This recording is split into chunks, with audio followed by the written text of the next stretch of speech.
Interesting, 1940s, late 40s, early 50s. I had an aunt, my mom's sister, was a head librarian at Danville High School. And she'd talk about Miss Miller, this. Miss Miller was very dominating, very in charge person, and my aunt, I'm sure, would just do anything for anybody, you know. And Miss Miller came to her and said something about, I'm going to start a little college and I want you to help me set up the library. So I was aware of DACC. It was Danville Junior College. It wasn't even that at that point, but she was just getting started. So it goes clear back to the late 40s or early 50s. I was 8 or 9 years old, hearing about junior college. When I went in the service and was flying in Vietnam in 1966 and 67, my aunt would send me cards because I didn't plan on making a career out of it, certainly not after that time. And she said, I think you could probably get a job there if you like, because I had taken courses to teach. Miss Miller really didn't in those days want you to have a master's in education. She wanted you to have a master's in your area. And I had done that. And I had another good thing going for me. Almost all the faculty that she had were from Eastern or U of I, and I was a Purdue man, so she was getting somebody in from out of state. And that was I think that maybe the only reason I got the job, I don't know. I came to Danville because I married a Danville boy who had grown up here and came to Missouri to William Jewell College for his education, and that's where I was going to school. And he brought me home with him. I was always going to be in the field of English. I majored in English at William Jewell. I took a master's degree at U of I after I moved here. In 1960, I came to town. I worked at Southview one year, taught 7th grade English, and thought, this is not for me. They won't sit still unless I'm reading to them. So I went to Danville High School, had the good fortune to work under the tutelage of John Sanders, who was a great supervisor. He let you make your own mistakes once, and then he stepped in to help if you needed it, and mostly he trusted you to do a good job in the classroom, and he was an inspiration. And then the Danville schools were going under a lot of budget problems. We would try to pass a referendum to raise the taxes to fund the schools, and I think 7 referendums had failed. And I was teaching at Danville High School, and every time a referendum failed, a little more work was added on to the teacher's load, everybody's load. And finally I just said, I can't do any more than I'm doing now. I've got 2 kids, a husband and 2 kids, and I wrote a letter saying, I love my job, but I quit. I sent that to District 118, and that very summer, the fall, a job opened up at Danville Junior College. This would have been in '69. I came out here, and the college was just settling into this new campus that Mary Miller had arranged to have deeded over from the U.S. government to the college. And so it was a bustling time when a lot of new faculty were being hired, and I was one of them.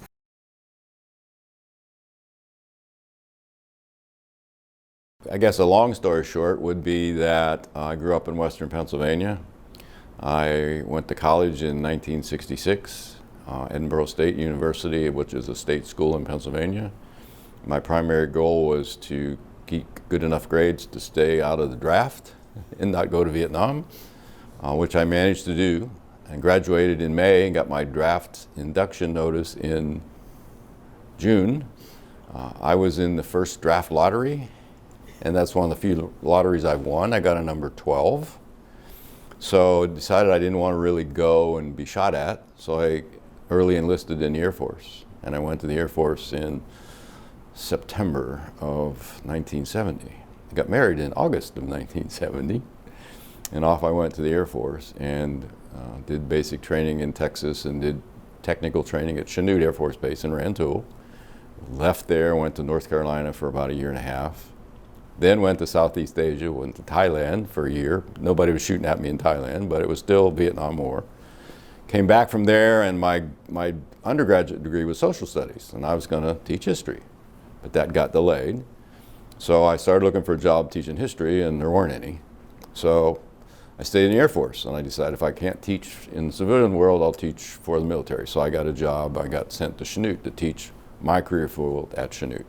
So while I was at Chanute, I got my master's degree through Eastern. They brought all the classes to Rantoul. Graduated with the intent of, okay, it's been 8 years, I'm not staying in, because I was getting ready to have to go back overseas somewhere, and I didn't want to do that. So I started applying for jobs. I had 2 interviews in Illinois, one at Kankakee to teach HVAC, and one here to teach sort of electronics. That's how I ended up here in 1978. Morris Stoddard at that time was the interim president, because Dr. Langus was ill and not in good health, and he hired me. And the interesting thing is he hired me because at that time there were a lot of Saudi Arabians and Iranian students here at DACC, because that was a moneymaker. And I had taught numerous classes at Chanute with just Iranians and Saudis. So he thought I would be able to relate to that culture. So I think that might have been the real reason I got the job. But it wasn't long after that that the Ayatollah took over and things went to south, and people in the United States were anti-Iranians and Saudis, and so that they all went away. But I was still here.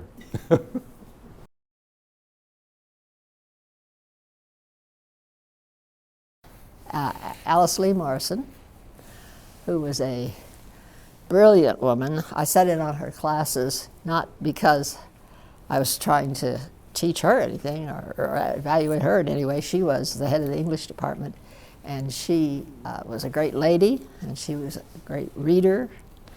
She was a great lecturer, and she was my boss, and she was my friend too, eventually. Yeah. She used to gather people together and take trips, day trips or night trips to see theater in Champaign or Indianapolis, and there was a nice social sense of her presence as well as her academic leadership. It was mostly co-workers, but a rare and rarefied student might get invited now and then. And one of them got so often invited that he felt himself a member of the group was Dow Cooksey, who is still my friend today. He's in his 90s, I'm in my 80s. And so we've got a lot to look back on. We started our friendship with the help of Alice Lee Morison.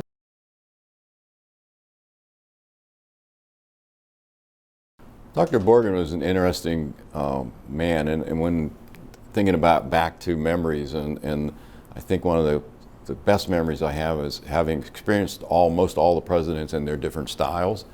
And Dr. Borgen was a doer. I mean, he was like full speed. He was like a bull in a china closet. We're going to do this.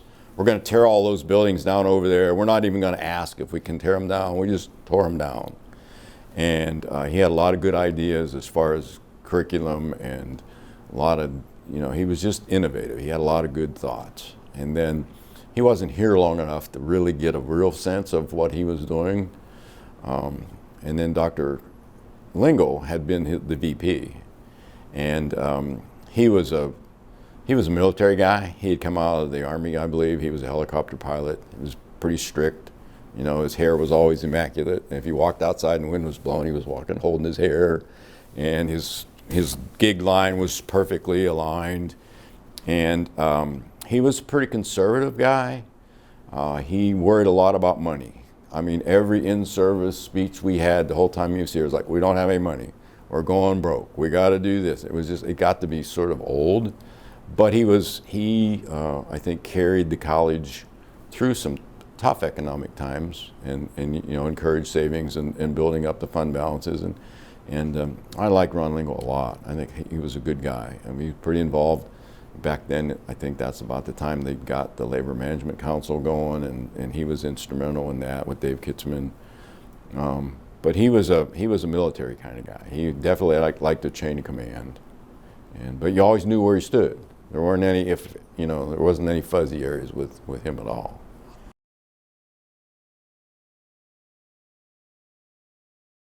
I flew for the Army. I took ROTC flight training at Purdue and went and flew helicopters and fixed wing for the Army.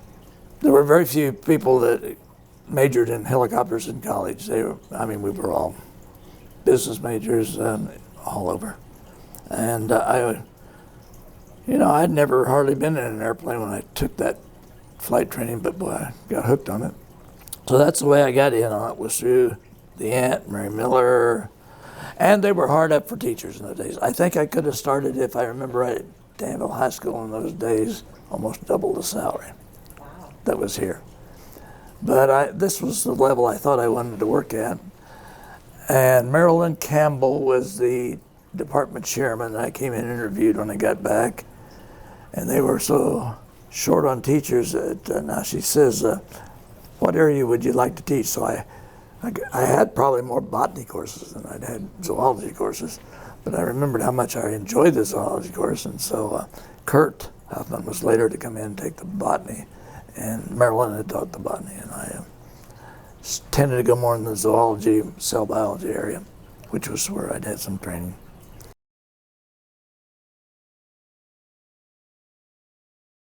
When Mary Miller brought the college out here, she brought a lot of ideas from the high school, which was the College Capers was based on something that they did early at Danville High.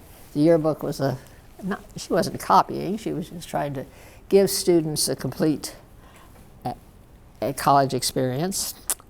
And so I did what was expected, which was go to the ball games. Miss Miller was a great fan of basketball. And she not only expected her faculty to be at the ball games, but also to go to the party afterwards. I've heard some good stories about those parties. I didn't go to many of those because my kids were too little for me to be running around too late at night, but there was a lot of camaraderie among the faculty, I'm told.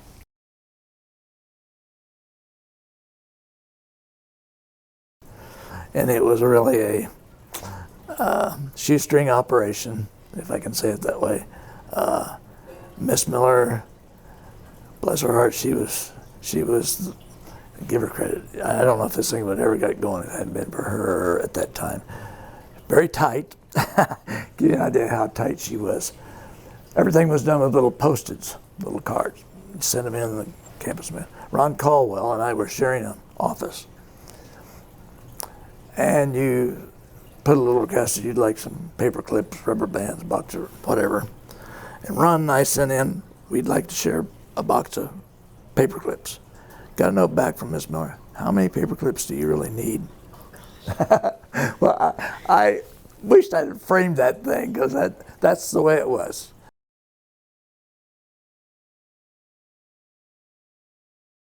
I think Joe Borgen got it started. I mean, I think that was sort of his passion, and I think Ron Lingle sort of helped that along. Dr. Brown, I think, continued that. I think when I started, there was probably maybe a 70-30 split academic to career, and in the time that I've been here, it's probably 50-50 now. Maybe, I don't know, it might be 60-40. I don't honestly know. But you know, Danville being the town that it was with the industry and the needs for training and technologies improving, I think it was just a natural thing that the college just decided we need to do more of that, and that's what the community wanted, and really that's what community colleges are supposed to do. So.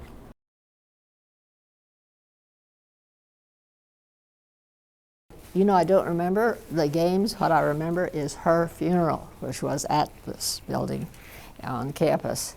And her pallbearers were the basketball team. And they wore their green coats, jackets, and brought in the casket. And the whole town was there because Mary Miller was a force to be reckoned with. She is, you're calling this legends of Danville Area Community College. Well, she's, of course, the founder and a legend in her time.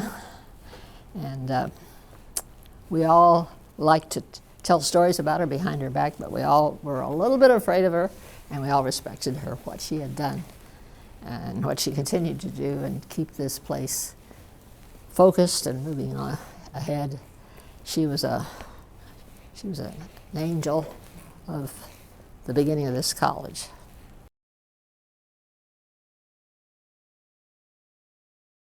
How technology's changed, I can go back just a little bit before that. When I was in charge way back in like 1981, you know, computers were just starting. I mean, there were some Radio Shack computers, and my electronics guys back then, Dave Porter and Marion Blackburn, they wanted to get a computer.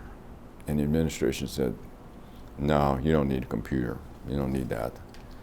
So being innovative that they were, they said, well, we're going to get a computer. They just bought it in pieces, and they put it together, and they had a computer. So we started, you know, with computers in the 80s, but the biggest change has been the revolution of the computer. I remember sitting in a meeting where the advisory committee for information systems, and they were next to my office because they had the little meetings there, and they were talking about bringing a mainframe to campus, and that was a big decision. Is it going to be IBM? Is it going to be National Cash Register? I can't remember, whatever. So I remember when the first mainframe came to campus, and you know, it was the interesting thing that they did back then, which a lot of schools didn't do. They put in that mainframe, and it was standalone for instruction only. A lot of colleges had shared with the administrative system and the instructional system, and we started out with their own computer, which they didn't have to share resources, which was really a big plus, and that was really probably very innovative at the time. But I think that goes back to the people that, you know, Dave Kitzman and those folks had on their advisory committee way back when, and the advent of those computers. And now, you know, mainframes don't exist anymore. I mean, it was a room, and then it was a box, and now that computer right there has got more capability than that very first mainframe probably ever did. But I think the proliferation of computers across all the curriculums, you know, all the typewriters in business went away, and it all became computers, and all the computers came in here, and then, you know, we put in a CAD system. Originally it was a mainframe CAD system, and then it became a PC-based CAD system. Just the evolution of computer technology, I think, has driven all of the areas. I mean, you know, in a modern car today, there's what, 7 or 8 computers. You know, all of our machining tools now are all computer-driven, basically. I mean, RJ's got a computer-driven CNC welding machine, for Christ's sake. So it's just the power of computing, I think, is the thing that's driven the whole technology.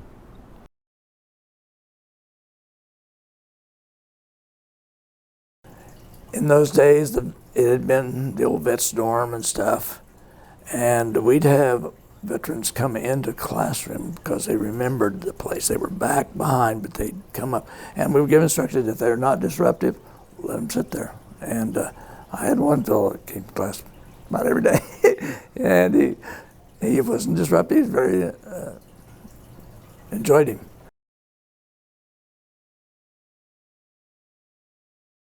There was a very embarrassing episode with Mary Miller in my classroom. As the war in Vietnam went on and controversy began to build, there was a lot of chatter on the campus on both sides of that issue. Should we be in that war? Should our students be drafted? And they were being drafted. Their names being drawn out of like a bingo container. She decided it was time for my tenure decision. After 4 or 5 years, then, I don't know what the contract says now, but tenure at that time was 4 or 5 years, and then you get evaluated, and she did a lot of that herself. So she was in my classroom, and she happened to come to a classroom that was a speech class. I was not trained in speech, but we did oral communications that had some literature involved, and so I guess they judged that my credentials were good enough. So I was teaching a speech class, and a student was supposed to be making a speech that day, and she came, and his speech had something to do with silence. He asked the class to sit in silence while he meditated, I believe. You're giggling at me. And that's the day she picked to come and observe my classroom. So she heard me say nothing but, "George, it's your turn to give your speech." And the rest of the hour, we sat there. That was a little embarrassing, but she didn't she didn't criticize me for that. She just said, "I'll come back and see you another time," which I believe she did, and heard regular people get up and give their little speeches.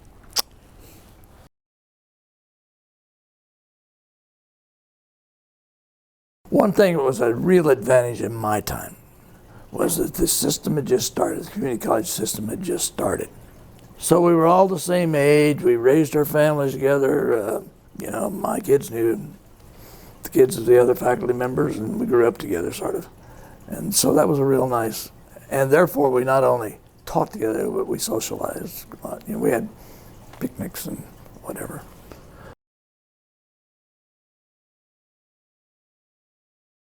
When I started here, this room, when you come through the door right out here in the machine shop, this was all one gigantic big room.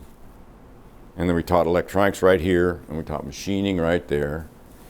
And so the first renovation was they put these walls up and created these two labs and created the CAD lab and the little office right there by the CAD lab.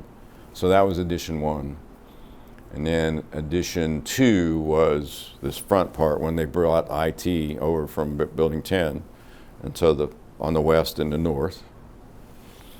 And then the third addition was closed in the parking pad right off the east side of the machine shop and built those new classrooms on the north end where Business Economic Institute used to have those.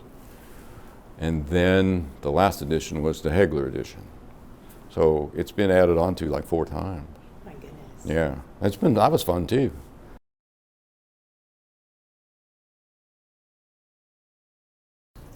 We were in on the design of it to some extent.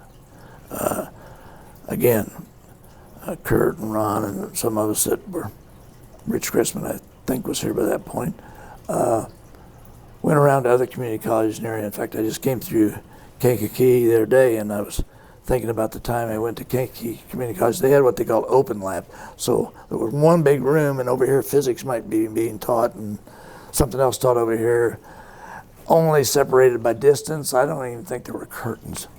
And we looked at that and didn't feel like it was quite what we needed.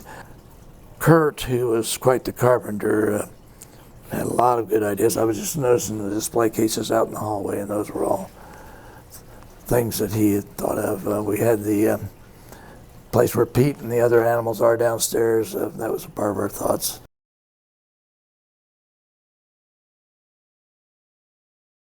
You know, Marion Blackburn, or Blackie,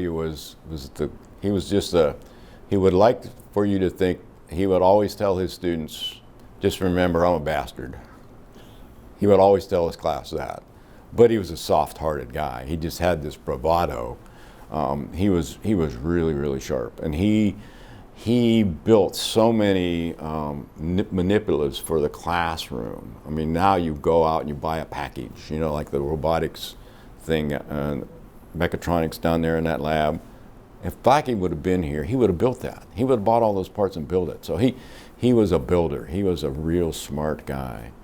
The other people there, Bob Griggs was really the sort of the career dean at the very beginning of the college.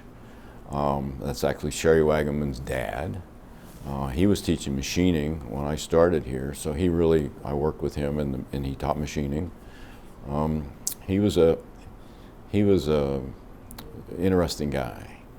He was one of those guys that he always wanted you to know that he had a lot of money. He had a lot of money. And I'll remember that anytime he ever got in his money clip, he always had the $100 bill on the outside. You know, I put my big money in the middle, and the dollar bills were on the outside, but Bob Griggs always had the $100 bill on the outside, which I just thought was an interesting way to be. But he was a good guy. And Bob Fink, he was a drafting guy, and he was very conservative, and he was a hard guy to get to know, but he was really good at what he did. One of the guys I remember early on in the automotive department was Will Hockett, and he was an ag guy. And you know, at one time it was ag mechanics program, and then it evolved into automotive. And so Will made that transition. He was a really nice man, and when I started here in '78, he sort of took me under his wing, and he helped me. He helped me find my first house. He helped me do lots of different things. I wanted to build a fence at my first house, and he knew of a lumber yard in Kingman, Indiana.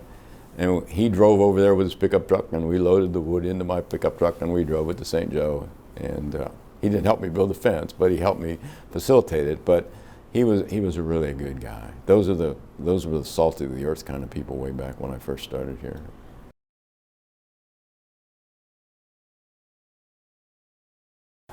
Marilyn Campbell was the department chairman in those days. And I think maybe we got in with math a little later. Eileen Farrell came on took Marilyn's place. And then Morris' daughter came on to take Eileen's place. Winland was a department chairman for a little while. And then Kurt, and finally Janet Rittenbaugh when I left.